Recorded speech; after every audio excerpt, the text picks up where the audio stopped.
جیسا کہ آپ تمامی حضرات کو معلوم ہے کہ آج رمضان مبارک کی پہلی تاریخ ہے، یعنی پہلا روزہ ہے، اور ہم بڑے خوش نصیب ہیں کہ رمضان مبارک کا مہینہ ہمارے درمیان آیا اور ہم نے اس کا استقبال کیا۔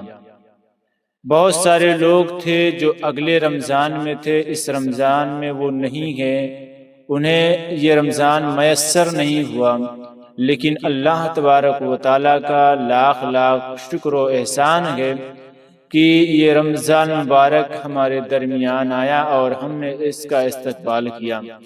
تو اب ہماری ذمہ داری بھی ہے کہ ہم اس کے روزے رکھیں جو ہم پر فرض کیے گئے ہیں۔ اللہ تبارک و تعالیٰ اپنے پاک کلام میں ارشاد فرماتا ہے، یا ایہا الذین آمنوا کتب علیکم الصیام کما کتب علی الذین من قبلکم لعلکم تتقون۔ رب فرماتا ہے، اے میرے محبوب بندو، اے ایمان والو، تم پر روزے فرض کر دیے گئے جیسا کہ پہلے لوگوں پر فرض کیے گئے تھے۔ اگر تم یہ سمجھتے ہو کہ صرف تم پر فرض کیا گیا ہے، یعنی تم پر فرض کیا گیا ہے، تو تمہارا یہ سمجھنا بالکل سراسر غلط ہے، بلکہ جو تم سے پہلے لوگ آئے اور چلے گئے اور اپنی اپنی قبروں میں آرام فرما گئے، ان پر بھی روزے فرض تھے۔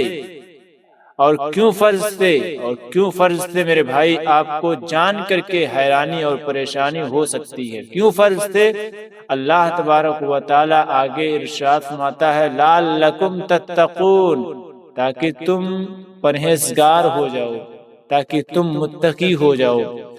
تو یہ رمضان مبارک کے روزے ہم پر فرض ہیں، اور اس لیے فرض کیے گئے تاکہ ہم پرہیزگار اور متقی ہو جائیں۔ یہ رمضان کا مہینہ عبادتوں کا مہینہ ہے، بخشش کا مہینہ ہے، رحمت کا مہینہ ہے، اور پھر اللہ تبارک و تعالیٰ نے ہمیں صرف اپنی عبادت کے لیے پیدا فرمایا ہے۔ ہم اس کی عبادت و ریاست کریں، اس کی خوشنودی حاصل کریں، اس کے قرب کو حاصل کریں۔ آگے اللہ تبارک و تعالیٰ ارشاد فرماتا ہے، وَمَا خَلَقْتُ الْجِنَّ وَالْإِنسَ إِلَّا لِيَعْبُدُونَ، اور میں نے جنوں اور انسانوں کو فقط اس لیے پیدا کیا ہے تاکہ وہ میری عبادت کریں، تاکہ وہ میری ریاست کریں۔ لیکن آج بندہ اس دنیا میں آ کر کے رب کو بھول گیا، عبادت و ریاست کو بھول گیا۔ اسے پتہ ہی نہیں ہے کہ ہم کیسے سجدہ کریں، کیسے رکوع کریں۔ بندہ نہیں جانتا کہ ہم اللہ کو راضی کیسے کریں، حالانکہ یہ بخشش کا مہینہ ہے، رحمت کا مہینہ ہے۔ اور حدیث پاک میں آتا ہے کہ حضرت ابو ہریرہ رضی اللہ تعالی عنہ نے فرمایا کہ میں نے آقا کریم صلی اللہ تعالی علیہ وسلم کو رمضان المبارک کے متعلق یہ کہتے ہوئے سنا، من قام اماما احتسابا غفر له ما تقدم من ذنبہ، اور جس نے رمضان المبارک میں ایمان اور ثواب کی نیت سے قیام کیا، اس کے سابقہ گناہ بخش دیے جاتے ہیں۔ میرے بھائی، یہ رمضان المبارک کا ایسا مہینہ ہے کہ اللہ تبارک و تعالی اس ماہ کے صدقے اگر بندہ پرہیزگاری تقوی اختیار کرتا ہے، روزے رکھتا ہے اور رب کی بارگاہ میں اپنے ہاتھوں کو اٹھا کر کے اپنے گناہوں کی بخشش مانگتا ہے، تو اس رمضان سے اس رمضان کے بیچ میں ہونے والے گناہوں کو اللہ معاف فرما دیتا ہے۔ اور دوسری بات یہ کہ اس مہینے کی عظمت یہ ہے کہ بندہ اگر اس مہینے میں انتقال کر جائے تو بغیر حساب و کتاب کے قیامت تک وہ بغیر حساب و کتاب کے اسے جنت میں داخل کر دیا جاتا ہے، یعنی اس کا حساب اور کتاب کچھ بھی نہیں ہوتا، سوال و جواب کچھ بھی نہیں ہوتا۔ کب تک؟ قیامت تک نہیں ہوتا، قیامت تک نہیں ہوتا گا۔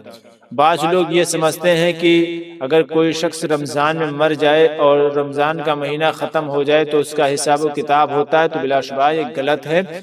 رمضان میں مرنے والے سے قیامت تک اس کی قبر میں حساب و کتاب نہیں ہوتا ہے۔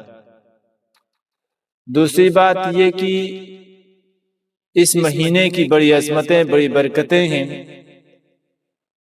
تو اس ماہ میں ہم اللہ رب العزت کو راضی کریں، اپنے گناہوں سے توبہ استغفار کریں، اور جو روزے ہم پر فرض کیے گئے ہیں ہم ان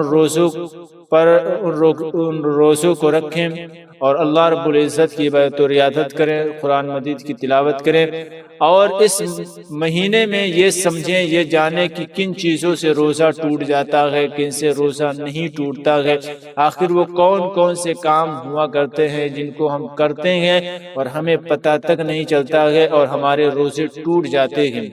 ہم پورے دن صبح سے شام تک بھوکے رہتے ہیں لیکن پھر بھی ہمارا روزہ نہیں ہوتا۔